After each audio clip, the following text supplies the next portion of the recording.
হরে কৃষ্ণ। আজ 17ই আষাঢ় 1431 ও ইংরেজি 2রা জুলাই 2024 মঙ্গলবার একাদশী যোগিনী। এই একাদশী যোগিনীর দিনে আমি শ্রীমদ্ ভাগবতম পাঠ করছি। আজ আমি পাঠ করছি শ্রীমদ্ ভাগবতমের 3য় স্কন্দ 2য় অধ্যায় ভগবান শ্রীকৃষ্ণের স্মরণের শ্লোক 27, 28, 29 ও 30। অডিওর শুরুতে সকল ভক্তিমতী মা ও ভক্তবৃন্দের শ্রীচরণে আমার কোটি কোটি দণ্ডবত প্রণাম জানিয়ে একটিমাত্র আবেদন করব যে আপনারা নিজ গুণে আপনাদের নিজ ইচ্ছায় এই মহান কর্মযজ্ঞে আপনারা ব্রতী হন। আপনাদের হাতের দ্বারা যে কর্মটি আপনারা করবেন সেটি হলো একটি সাবস্ক্রাইব, লাইক, কমেন্টস ও শেয়ার। এই কর্মটির জন্য ভগবান অত্যন্ত প্রীত হবেন, কারণ আপনার এই কর্মটির জন্য ভগবানের বাণী অনেক দূর পর্যন্ত বিস্তার লাভ করবে। তাই আসুন আমি আপনারা সবাই মিলে আমরা হিন্দু ধর্মের যে সনাতন হিন্দু ধর্মের যে অমৃত গ্রন্থ অর্থাৎ ভাগবতম আমরা জীবনের পূর্ণতা এই ইউটিউব চ্যানেলটিকে সাবস্ক্রাইব করার মাধ্যমে সেই মহান কার্যটি সম্পাদন করে ভগবানের বাণী আমরা ছড়িয়ে দিই সারা পৃথিবীতে। নারায়ণ হে নারায়ণ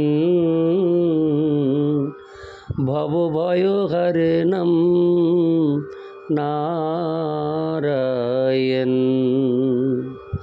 লক্ষ্মীকান্তম কমলনয়নম মঙ্গলচরণম নারায়ণ। শ্লোক 27। পরিত বৎস পৈরবৎসাংশ্চারয়ণ ব্যাহরদ্দিভু যমুন পবনে কৃজোদ্দিজ সংকুলিতাঙ্ঘ্রিপে।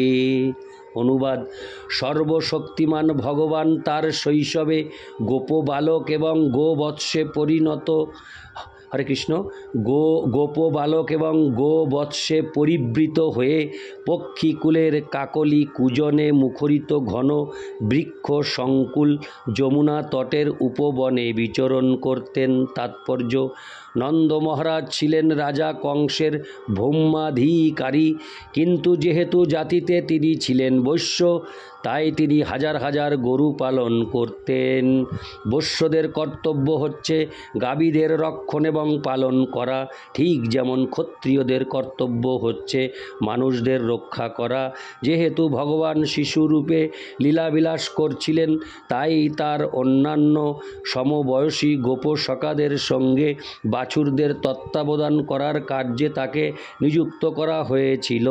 এই সমস্ত গোপবালকেরা তাদের পূর্বজন্মে মহান ঋষি ও যোগী ছিলেন এবং বহু জন্ম জন্মান্তরের সঞ্চিত পূর্ণ কর্মের ফলে তারা ভগবানের সঙ্গ লাভ করেছিলেন এবং তার সমবয়সী রূপে তার সঙ্গে খেলা করার সৌভাগ্য অর্জন করেছিলেন। এই সমস্ত গোপবালকেরা কখনো বিচার করেননি কৃষ্ণ কে ছিলেন, কিন্তু তারা অত্যন্ত অন্তরঙ্গ এবং প্রিয় সখা রূপে তার সঙ্গে খেলা করেছিলেন। তারা ভগবানের প্রতি এতই অনুরক্ত ছিলেন যে রাতের বেলায় তারা সব সময় চিন্তা করতেন কখন সকাল হবে এবং ভগবানের সঙ্গে মিলিত হয়ে আবার তারা একত্রে গোচারণ করার জন্য বনে যাবেন।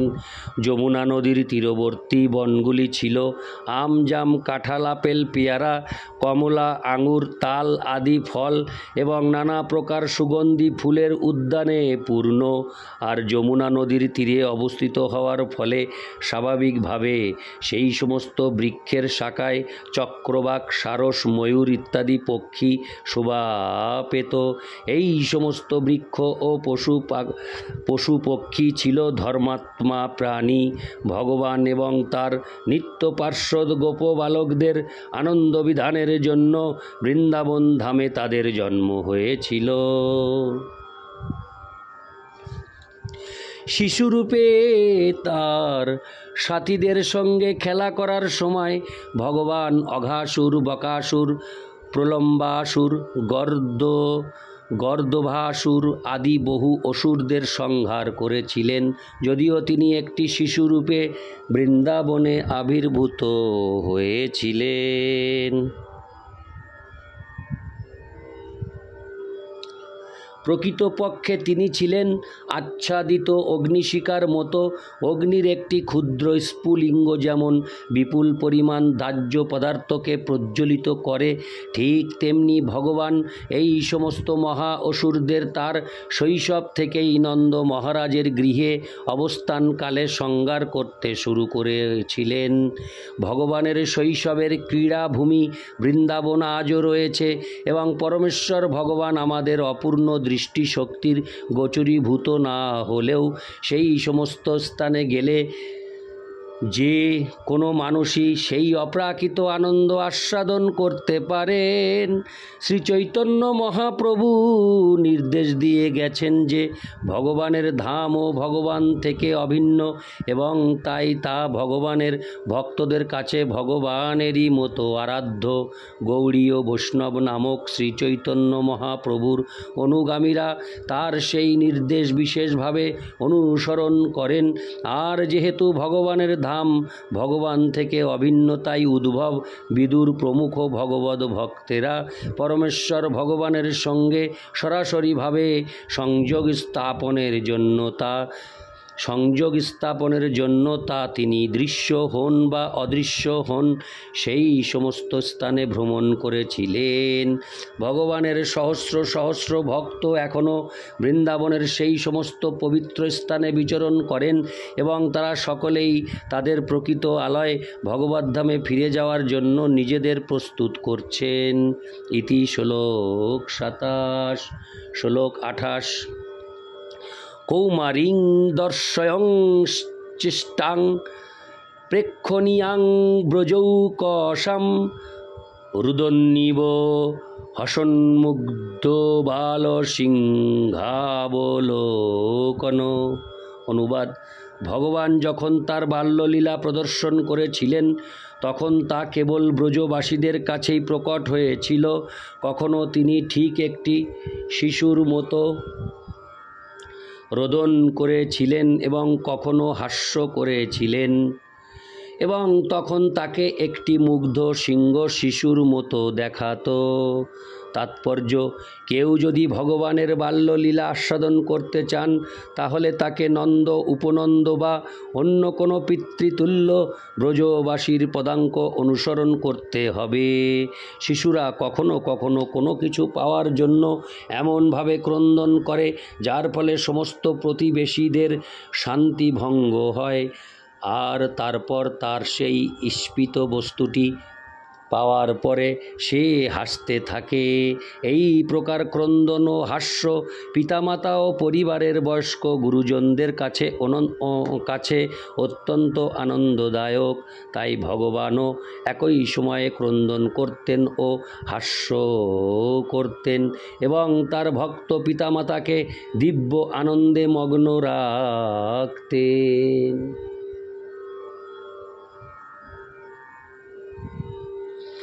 নন্দ মহারাজের মতো ব্রজবাসীরাই কেবল এই সমস্ত ঘটনা উপভোগ করতে পারেন। ব্রহ্ম অথবা পরমাত্মার উপাসক নির্বিশেষবাদীরা কখনো তা পারে না। কখনো কখনো বনে অসুরগণ কর্তৃক আক্রান্ত হয়ে শ্রীকৃষ্ণ বিস্ময়ান্বিত হতেন, কিন্তু তখন তিনি একটি সিংহ শিশুর মতো তাদের দিকে তাকিয়ে তাদের সংহার করতেন। তার শিশু সাথীরাও শ্রীকৃষ্ণের এই প্রকার কার্যকলাপ দর্শন করে মুগ্ধ হতেন এবং ঘরে ফিরে এসে তাদের পিতামাতার কাছে সেই সমস্ত ঘটনা বর্ণনা করতেন। আর সকলেই তাদের প্রিয় কৃষ্ণের গুণ প্রশংসা করতেন। শিশুকৃষ্ণ কেবল তার পিতামাতা নন্দ ও যশোদারই পুত্র ছিলেন না, তিনি ছিলেন বৃন্দাবনের সমস্ত বয়স্ক অধিবাসীদেরই পুত্র এবং তার সমবয়সী সমস্ত ছেলেমেয়েদের সখা।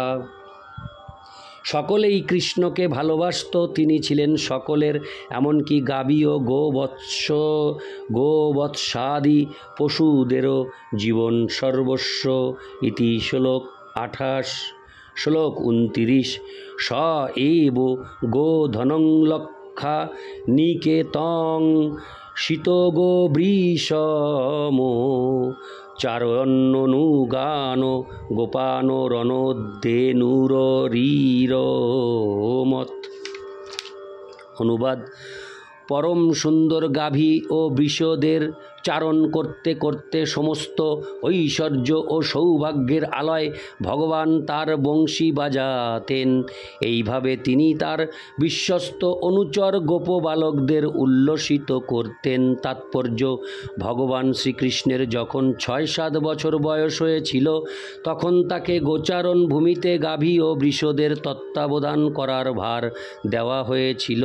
তিনি ছিলেন একজন অবস্থাপন্ন ভৌম অধিকারীর পুত্র, যার শত সহস্র গাভী ছিল।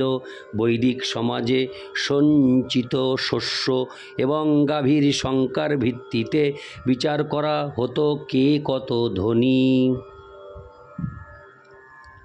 কেবল গাভী ও শস্য, এই দুইয়ের দ্বারা মানব সমাজ সমস্ত আহারের সমস্যার সমাধান করতে পারে। অর্থনৈতিক সমস্যার সমাধানের জন্য মানব সমাজের প্রয়োজন কেবল যথেষ্ট শস্য এবং যথেষ্ট গাভী। এই দুটি ছাড়া আর সবই হচ্ছে কৃত্রিম আবশ্যকতা, যা মানুষ তার মানব জীবনের অত্যন্ত মূল্যবান সময়ের বৃথা অপচয় এবং অনাবশ্যক বিষয়ে তার সময় নষ্ট করার জন্য সৃষ্টি করেছে।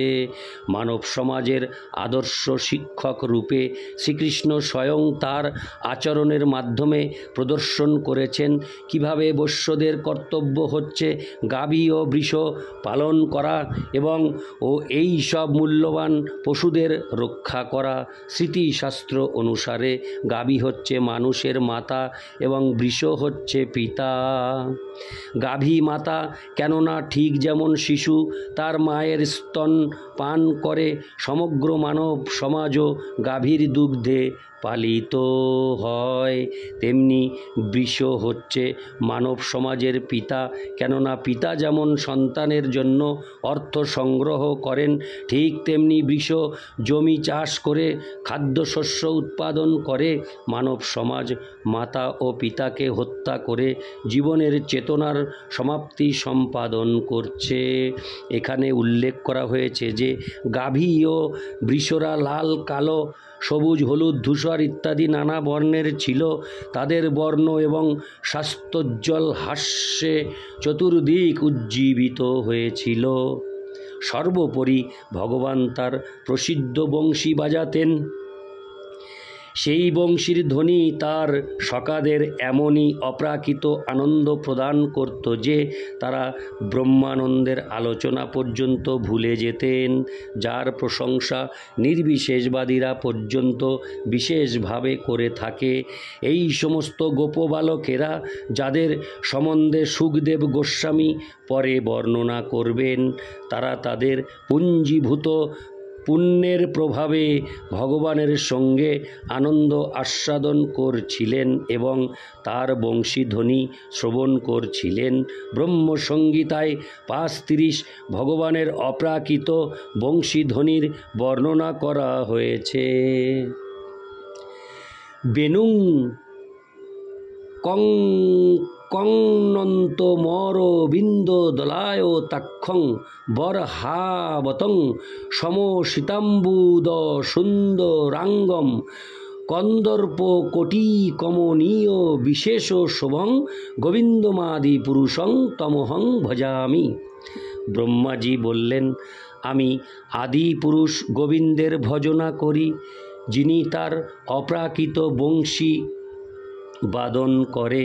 তার চোখে দুটি ঠিক পদ্ম ফুলের মতো, তার মাথায় ময়ূরের পাখা শোভা পাচ্ছে এবং তার দেহের বর্ণ নবীন কৃষ্ণ মেঘের মতো, যদিও তার অঙ্গের শোভা কোটি কোটি কন্দর্পের থেকেও অধিক সুন্দর। এগুলি হচ্ছে ভগবানের বিশেষ রূপ। ইতি শ্লোক 29। শ্লোক 30। প্রযুক্তান ভোজরাজেন মাইন কামরূপিণ লীলয়া বেনুদত্তাংস্তান বাল ক্রীড়নকানিব। অনুবাদ: ভোজরাজ কংস কর্তৃক কামরূপধারী মহামায়াবী অসুরেরা শ্রীকৃষ্ণকে হত্যা করার জন্য নিযুক্ত হয়েছিল, কিন্তু ভগবান লীলাচ্ছলে অবলীলাক্রমে তাদের হত্যা করেছিলেন, ঠিক যেমন একটি শিশু তার পুতুল ভেঙে ফেলে। তাৎপর্য: হরে কৃষ্ণ। নাস্তিক কংস শ্রীকৃষ্ণকে তার জন্মের ঠিক পরেই মেরে ফেলতে চেয়েছিল। সে তাকে মারতে পারেনি। তারপর সে খবর পেয়েছিল যে কৃষ্ণ বৃন্দাবনে নন্দ মহারাজের গৃহে রয়েছে। তাই সে তৎক্ষণাৎ নিজেদের ইচ্ছা অনুসারে বিবিধ রূপ ধারণে সক্ষম মায়াবীদের নিযুক্ত করেছিল শ্রীকৃষ্ণকে হত্যা করার জন্য। তারা সকলে অঘ, বক, পুতনা, শকট, তৃণাবর্ত, ধেনুক এবং গর্দভ আদি বিভিন্ন রূপ ধারণ করে সুযোগ পেলেই ভগবানকে হত্যা করার চেষ্টা করেছিল, কিন্তু তারা সকলে একে একে ভগবানের হস্তে নিহত হয়েছিল। ঠিক যেন ভগবান পুতুল নিয়ে খেলা করছেন। শিশুরা সিংহ, হাতি, শূকর আদি নানা রকম পুতুল নিয়ে খেলা করে, যা অনেক সময় খেলতে খেলতে ভেঙে যায়। সর্বশক্তিমান ভগবানের সামনে যে কোনো শক্তিশালী ব্যক্তি যেন শিশুর খেলার সিংহের পুতুলের মতো। কোনোভাবেই কেউ ভগবানকে অতিক্রম করতে পারে না এবং তাই কেউই তার সমকক্ষ নয় অথবা তার থেকে মহৎ নয়, এবং কোনো প্রচেষ্টার দ্বারা কেউই ভগবানের সমকক্ষ হতে পারে না। জ্ঞান, যোগ ও ভক্তি পারমার্থিক উপলব্ধির তিনটি স্বীকৃত পন্থা। এই প্রক্রিয়ায় পূর্ণতা লাভের দ্বারা জীবনের অভীষ্ট লক্ষ্য পাওয়া যেতে পারে, কিন্তু তার অর্থ এই নয় যে কোনো ব্যক্তি এই প্রকার প্রচেষ্টার দ্বারা ভগবানের সমকক্ষ হওয়ার সিদ্ধি লাভ করতে পারবেন। ভগবান সর্ব অবস্থাতেই ভগবান। তিনি যখন একটি শিশুরূপে তার মা যশোদার কোলে খেলা করছিলেন, হরে কৃষ্ণ, শিশুরূপে তার মা যশোদার কোলে খেলা করছিলেন অথবা তার অপ্রাকৃত সখাদের সঙ্গে একটি গোপবালক রূপে লীলাবিলাস করছিলেন, সর্ব অবস্থাতেই তার ঐশ্বর্যের স্বল্পমাত্রা হ্রাস না করেই তিনি তা করছিলেন। এভাবেই তিনি সর্বদাই অজেয়। ইতি শ্লোক 30। নারায়ণ হে নারায়ণ ভবভয়হরণম নারায়ণ। হরে কৃষ্ণ। জয় রাধে রাধে গোবিন্দ, জয় রাধে, হরি বল।